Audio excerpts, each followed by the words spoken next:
থাকে তাহলে সে নিজেও শয়তানের দোকান থেকে বাঁচতে পারবে না, মানুষকেও শয়তানের দোকান থেকে বাঁচিয়ে জান্নাতমুখী করতে পারবে না। কারণ ইলম যদি না থাকে, যত আমলদারি আপনি হন না কেন, 60-70 বছর ইবাদত করে 40 বার হজ করছেন, কপালে সেজদার দাগ লেগে গেছে, ফাকিহু ওয়াহিদুন আশাদ্দু আলা শাইতান মিন আলফি আবিদ, এমন একজন ইবাদতগার ব্যক্তিকে শয়তান লাথি মাইরা বঙ্গোপসাগরে নিতে 1 মিনিট সময় লাগবে না।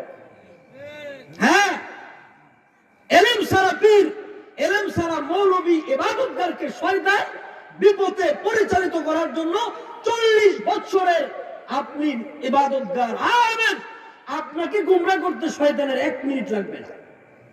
হযরত আব্দুল কাদের জিলানী রাহমাতুল্লাহি আলাইহি তাহাজ্জুদের নামাজ পড়ার জন্য শেষ রাত্রিতে উঠছেন, ওযু করতে যাইতেছেন, পুকুরের দিকে যাইতেছেন, শয়তান তার সুর পাল্টায়া আব্দুল কাদের জিলানীকে বলতেছে, আব্দুল কাদের জিলানী, তোরে তো ইবাদত, তোরে তো নামাজ।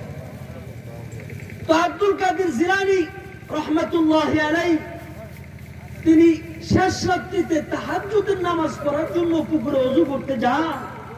সেই সময় শয়তান তার সুরত পাল্টায়া আব্দুল কাদের জিলানীকে বলে, জিলানী, তোর এত নামাজ, এত সালাত, রোজা, সাওম, তোর ইবাদতে আমি খুশি হয়ে গেছি, যা আমি তোর নামাজ রোজা সব মাফ করে দিলাম।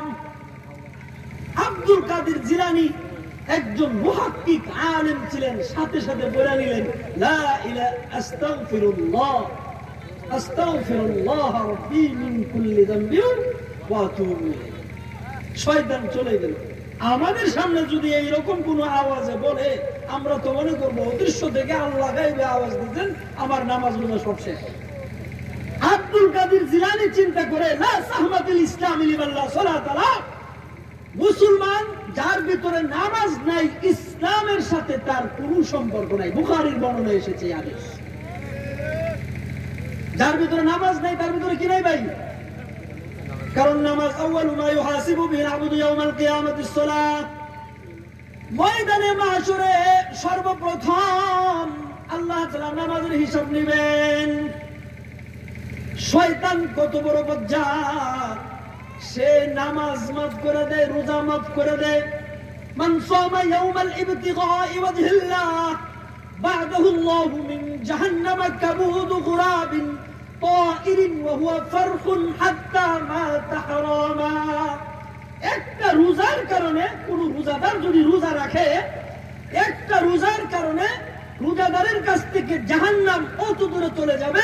একটা কাক মানে কাউয়া জন্ম থেকে মৃত্যু পর্যন্ত উড়ে উড়ে সে যত দূর যাবে, একটা রোজার কারণে রোজাদারের কাছ থেকে আল্লাহর জাহান্নাম তত দূরে সরে যাবে।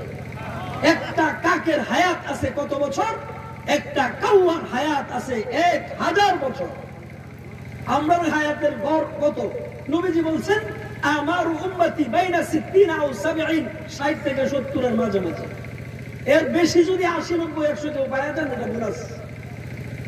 গড় যে হিসাবটা হাদিসের মধ্যে এসেছে, তার মানে যদি ইলম না থাকে, কোরআন হাদিসের পর্যাপ্ত ইলম যদি না থাকে, তাহলে কোরআন থেকে গুমরাহ বানিয়ে ফেলবে, সে নিজেও গুমরাহ হবে, তার কাছে যারা মুরিদ যারা হবে তারাও গুমরাহ, জাহান্নামী।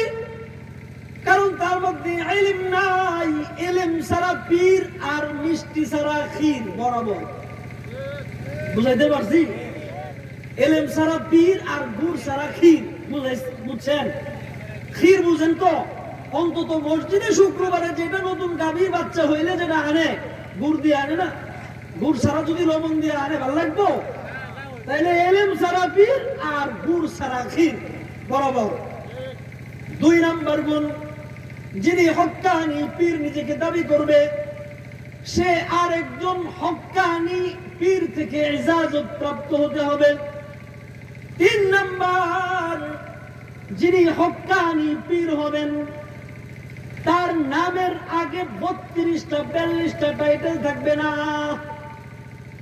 সে তার যোগ্যতাটাকে হাইড করে রাখবে।